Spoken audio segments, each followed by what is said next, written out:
नमस्कार, news room में आप सभी का स्वागत है। आतंकवाद के वित्त पोषण पर निगरानी रखने वाली अंतर्राष्ट्रीय संस्था FATF ने जुलाई 2025 की अपनी रिपोर्ट में पहली बार राज्य प्रायोजित आतंकवाद पर एक अलग अनुभाग जोड़ा है।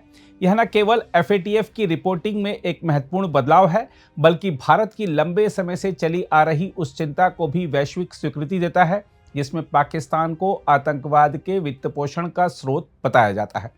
हम आपको बता दें कि भारत ने 2022 में अपनी राष्ट्रीय आतंकवाद और धन शोधन जोखिम आकलन रिपोर्ट में स्पष्ट रूप से कहा था कि पाकिस्तान राज्य प्रायोजित आतंकवाद के माध्यम से आतंकवादियों को आर्थिक सहायता प्रदान करता है।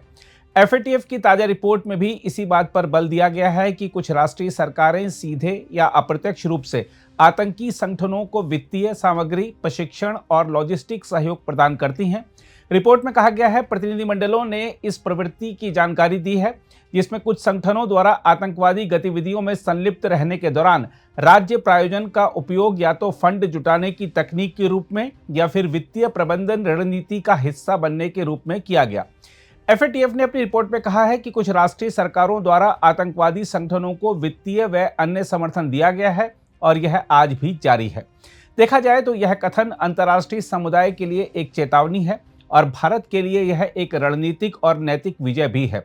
इस रिपोर्ट में पाकिस्तान आधारित आतंकवादी संगठनों जैसे लश्कर-ए-तैयबा और जैश-ए-मोहम्मद के वित्तीय नेटवर्क और उनके फंडिंग पैटर्न पर भी चर्चा की गई है।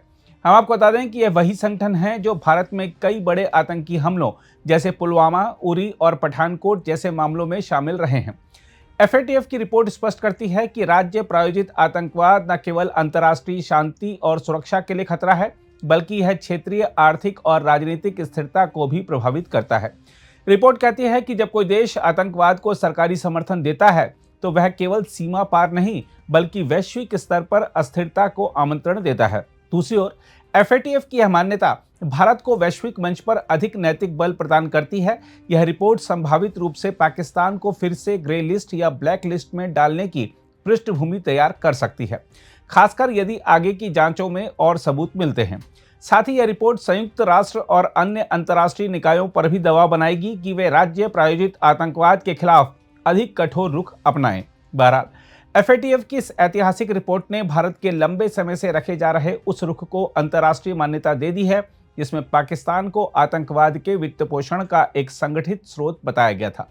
अब जबकि FATF ने राज्य प्रायोजित आतंकवाद को औपचारिक रूप से स्वीकार कर लिया है, तो भारत की कूटनीतिक स्थिति और मजबूत हुई है और विश्व समुदाय पर यह दबाव बना है कि आतंक को समर्थन देने वाले देशों के खिलाफ संगठित और कठोर कार्रवाई की जाए। FATF की यह रिपोर्ट एक नीतिगत बदलाव का संकेत तो है ही, साथ ही यह एक बड़ा नैरेटिव शिफ्ट भी है, जिसमें भारत के दीर्घकालिक रुख को वैश्विक मान्यता मिली है।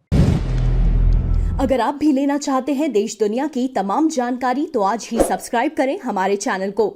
साथ ही नीचे दिए बेल आइकन को जरूर दबाएं ताकि हर अपडेट आप तक पहुंच सके।